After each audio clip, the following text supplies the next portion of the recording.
రైతులు సాగు చేయలేదు. 10 నుంచి 15% రెగ్యులర్ గా జరిగేటువంటి దాంట్లో 15% కూడా వ్యవసాయ పనులు జరగలేదు. అదే రకంగా పండ్ల తోటల పరిస్థితి అయితే ఇంకా ఘోరం. మామిడి రైతు చాలా దారుణంగా ఇబ్బందులు పడ్డారు. టమాటా రైతులు దాదాపు 18 నెలల నుంచి ఏ 10 రోజుల్లో ధర ఉన్నది కానీ దానికి ధర లేదు. ఏ పంటకు కూడా గిట్టుబాటు ధర లేదు. గతంలో ప్రతిదానికి కూడా ఎంఎస్పీ కేటాయించి రైతులకు తోడుగా ఉండే పరిస్థితి ఉంది. ఇప్పుడు ఈయన బాబు గారు వచ్చిన తర్వాత ఏ పంట కన్నా నీ హయాంలో ఎవరికన్నా కూడా రైతులకు మామిడి సీజన్ అయిపోయిన తర్వాత ఆర్భాటంగా ప్రకటించాడు. ఎకరాకు కేజీకి 8 రూపాయలు ఇస్తానని. 4 రూపాయలు ప్రభుత్వం నుంచి 4 రూపాయలు సేకరించే వాళ్ళ దగ్గర నుంచి అని చెప్పి ఎంతమంది రైతులకు ఇచ్చేవాళ్ళంటే చెప్పేట పరిస్థితి లేదు. ఇచ్చేసామంటాడు. అరాకొరగా కొంతమందికి ఇచ్చి మొత్తం రైతులకు ఇచ్చినట్టుగా తను చెప్పుకోవడం.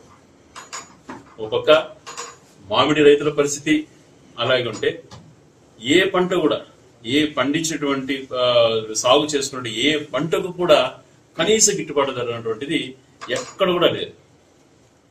అలాగే సంవత్సరానికి 20,000 రూపాయలు పిఎం ఇచ్చేది కిసాన్ కాకుండా రాష్ట్ర ప్రభుత్వం నుంచి 20,000 ప్రతి రైతుకు ఇస్తాను అన్నాడు.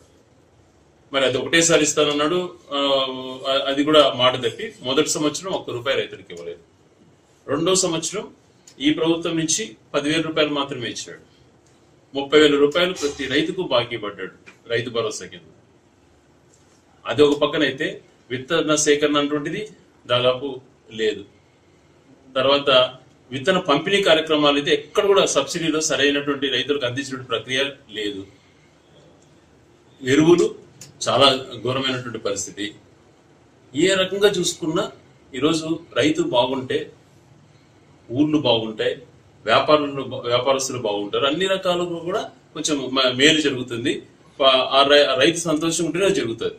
కానీ ఈ ప్రభుత్వం చంద్రబాబు నాయుడు గారు ఎప్పుడు ప్రభుత్వంలో ఉన్న రైతు ముఖంలో కళ ఉండదు. ఎందుకంటే పండించేటువంటి ఆయనకు మనస్ఫూర్తిగా ఏది సాయం చేయడు రైతుకు. ఆయన దాదాపు 16 సంవత్సరాలు ముఖ్యమంత్రిగా ఉన్నాడు. ఏ సంవత్సరం కూడా రైతు పూర్తి స్థాయిలో సంతోషపడినటువంటి రోజే లేదు. ఇటువంటి పరిస్థితులు ఆయన ఏర్పరిచాడు. మళ్ళీ రైతాంగాన్ని ఆదుకునే పరిస్థితులలో పూర్తిగా విఫలమై మళ్ళీ ఈరోజు గాలి కబుర్లు చెప్తున్నాడు అన్ని చేసేసినట్టుగా.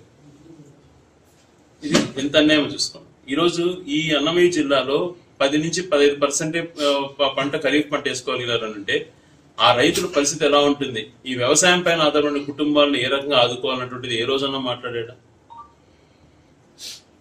మరి కరువు మండలాలు ప్రకటించారు. ఆ మండలాల్లో ఇన్పుట్ సబ్సిడీ గురించి ఏమైనా ఆలోచన చేసావా? ఎందుకు నువ్వు ఇంతవరకు 1 ఎకరా కూడా ఇన్పుట్ సబ్సిడీ లేకపోయినావు?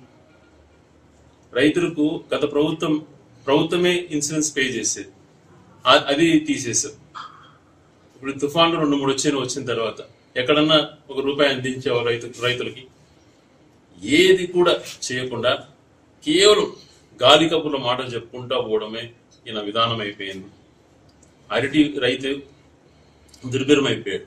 ఈరోజు మా మాజీ ముఖ్యమంత్రి గారు కూడా పులివెందుల అరటి రైతులను కూడా పరిశీలన చేయడానికి తను కూడా రేపు పులివెందులు చేరుకొని ఆ రైతుకు ధైర్యం కల్పించడానికి వెళ్తున్నారు. ఏ పంటకు కూడా రైతు గురించి అనేక సార్లు పోరాటాలు చేస్తే దాన్ని హేళన చేసి మాట్లాడడం,